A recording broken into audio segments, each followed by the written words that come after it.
Good morning guys, Chris from the Ultimate Recycler. We are off, well Coco and I are off for a trip to the farm. It's the next episode of the Great Farm Cleanup. It's about 8:30 in the morning, it's Tuesday morning. It's actually Melbourne Cup Day.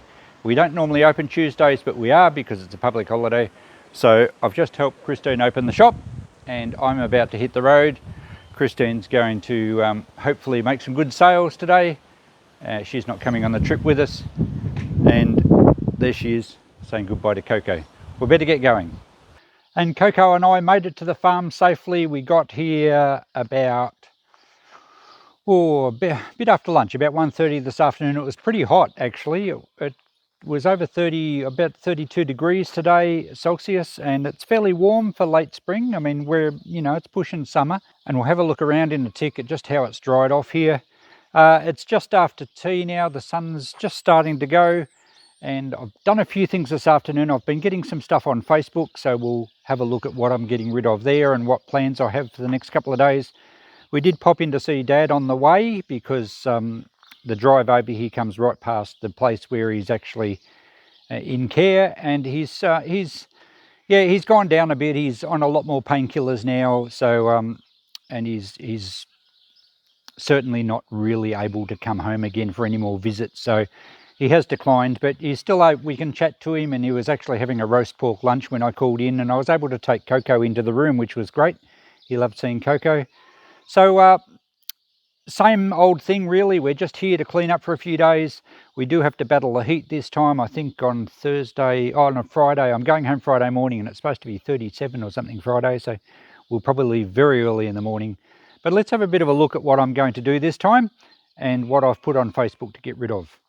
And just a quick scan around the farmyard, and you can see how it's really drying off. Even just the yard that was quite lush green last time we were here, only a matter of weeks ago, and it's drying off. And I wouldn't be able to burn any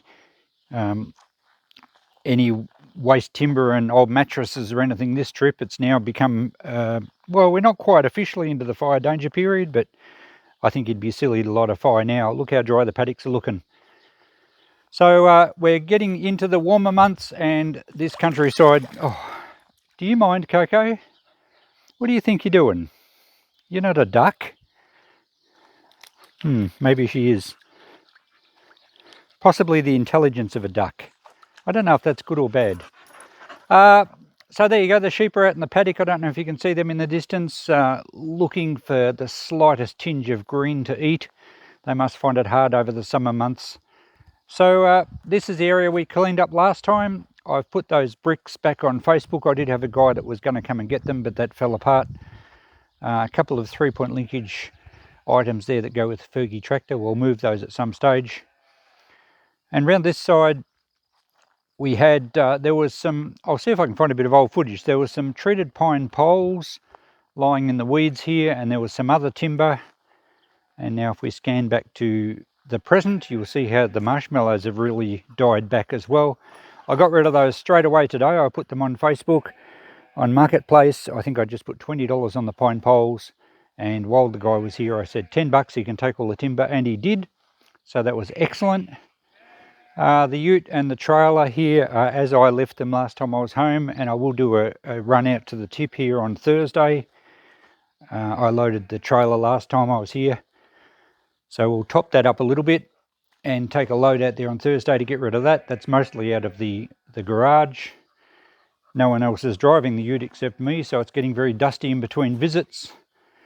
We have also some fencing wire. Let's go and have a look at that. I'm taking these couple of big rolls. They're unused new rolls. I'll take those back to the shop and we'll sell them at the shop. So that's something in the van already.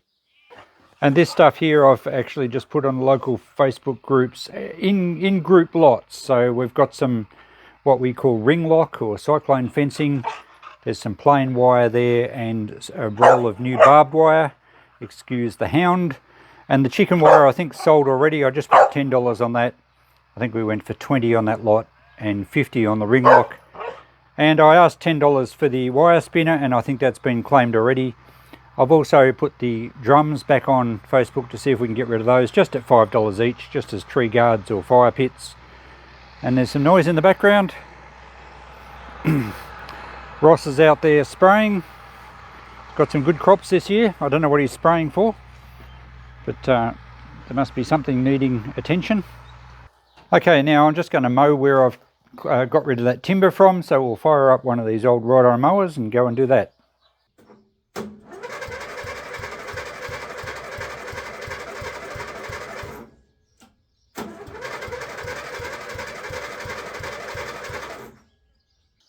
Oh, that'd be right. Nothing goes to plan. It won't start. It hasn't got a lot of fuel in the tank, so I might have to get some fresh fuel.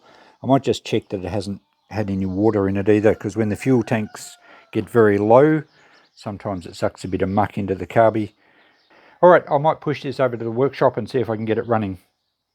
Okay, it looks pretty clean. There's a little bit of muck in the bottom, but it doesn't appear to be any water.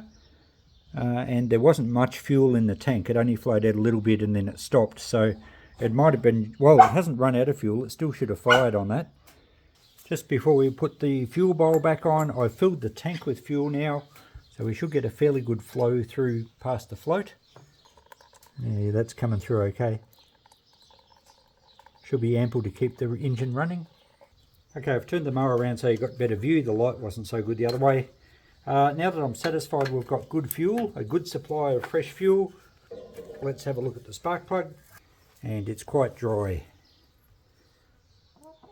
So we weren't getting fuel through. It could have just been a matter of the fuel in the tank was so low and the mower might have been parked on a bit of an angle and there wasn't enough getting through to the carby.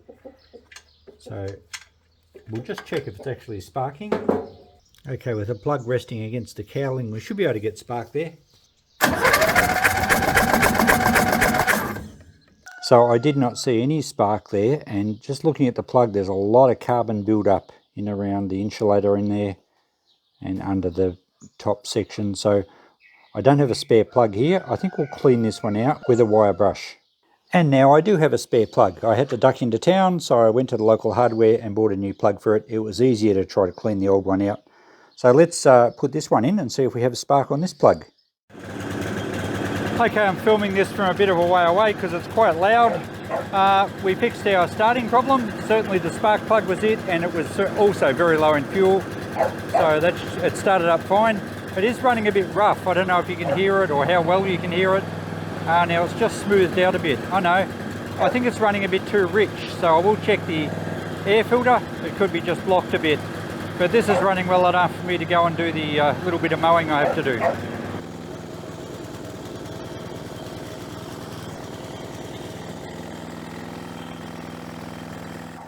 Okay, you heard it smooth out a bit when I removed the filter, so it was certainly a bit blocked, and it works like a choke and the engine runs too rich.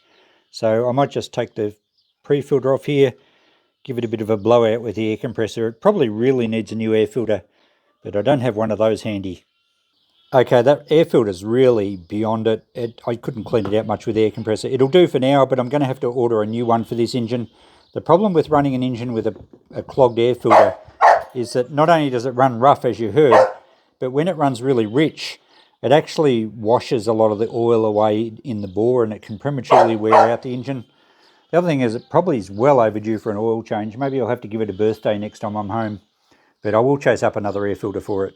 But anyway, this air filter will do us for today. We'll get that little bit cleaned up over in the yard. Next time we'll give it a bit more maintenance.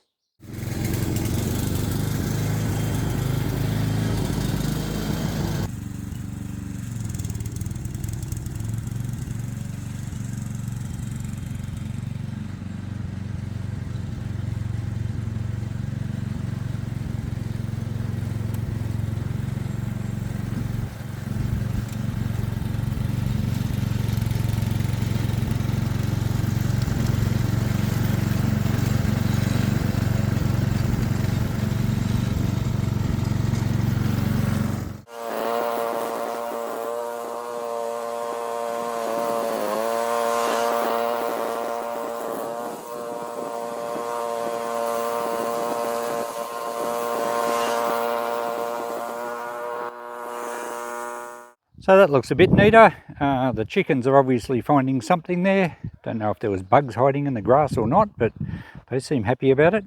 All I have to do is get rid of these tyres. I might have to do a load in an upcoming trip soon. We've got to pay to get rid of them out at the transfer station, which is unfortunate because that will add up to a fair few dollars, but they need to be recycled properly, and that will clean up all this fence line as well. In the heat of the afternoon, it's a good time to get inside jobs done, a little bit of maintenance for Mum. This is the sliding door to the toilet, and it doesn't exactly come off the runners, but it's been jamming a bit, and I just removed the pelmet to see what's going on, and I've just discovered the problem. We have a peek up here.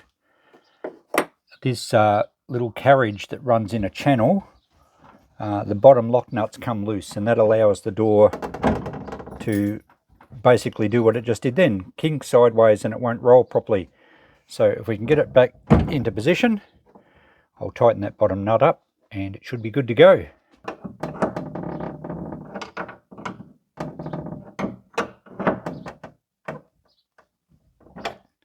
There we go, that's tight. That should fix the problem. Oh, might be a bit kinked. I might have to just align it a bit better. Another quick test run right to the end, and I don't think that can come off again. Beautiful. The pelmet is now reinstalled successfully. That's another job ticked off. Just while we're here, incidentally, this is the window from the end of the kitchen, and you can see the great view we have down there of the Grampians in the distance, a famous Australian mountain range. So it's always been a nice view from here. And I'll just pan round.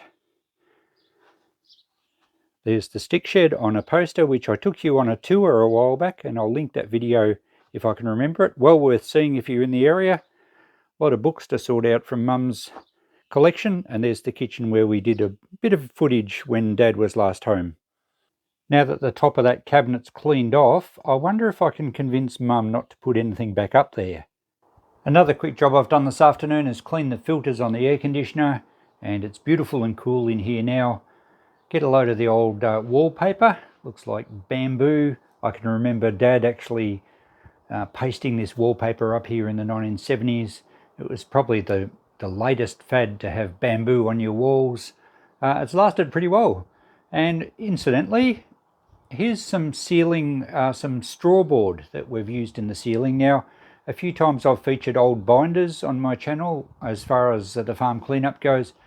They're HV McKay Reaper binders. They were designed to make sheaves, and for many years Dad, and I did a fair bit myself, used to cut the wheat stubble for the local factory that churns out these boards. So they're about 2 inches thick, or 1.5 inches thick, and it's basically wheat stubble, the straw, just woven together with wire, and it makes a really good ceiling board, and you may see it in restaurants and other public buildings, and people do use it in their private homes.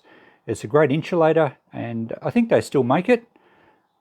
So that's what we used to do with the old binders, and until one of them eventually took Dad's leg in a farm accident. I think I've mentioned that before. And yeah, we've still got lots of old binders around the yard, as you've seen. We've had some success today selling fencing materials. The chicken wire's gone. There's another lot of chain mesh wire that's gone, and I've got someone coming to get all that ring lock or cyclone fencing tomorrow. The only one I haven't got a taker for is the plain wire and the barbed wire. I might have to drop the price. Haven't had any takers on the drums, but we'll keep pushing them, because last time I did it I had a couple sold. And all the steel posts that were along this fence have all gone, including some that were down in the machinery graveyard. I think I sold about 80 all up, and I was just doing them at 50 cents each, which is probably a little bit better than scrap price. Not much, but they were not much good. They were rusty and bent. Anyway, people grabbed them, so that cleans up this fence line. The culvert there is staying. Ross wants that, and I think I might take that wheel back to the shop. The rubber tyre isn't so good, but it'll still make a nice garden ornament. For those of you who are following this series, all the wool we sold out of the barn episode before last, I think. We got paid for that, and it worked out at almost $300. So that's not too bad for some very old wool. It probably was worth more at various times. I think the wool market goes up and down like many things. But yeah, we're happy to clear out the barn, and another $300 in the kitty. Okay, let's finish this episode up now. This was episode 28, I think, of the Great Farm Cleanup. We'll continue it tomorrow. It's supposed to be around about the same tomorrow temperature-wise, so fairly warm. The other ride-on mower back in there, the Greenfield, I don't think it's going to start either, so there's another job for me tomorrow. We need to do a little bit of plumbing work because there's a couple of leaky taps, and we better start trying to load the van with some stuff to take back home. I should try and get back into the shed before it gets too hot, so maybe early in the morning. And the other thing is, I want to go down the machinery graveyard and see if we can get some of the wheels off the old binders. So that'll be next episode. I'll get that up as soon as I can. Thanks for watching. Catch you next one. Bye for now.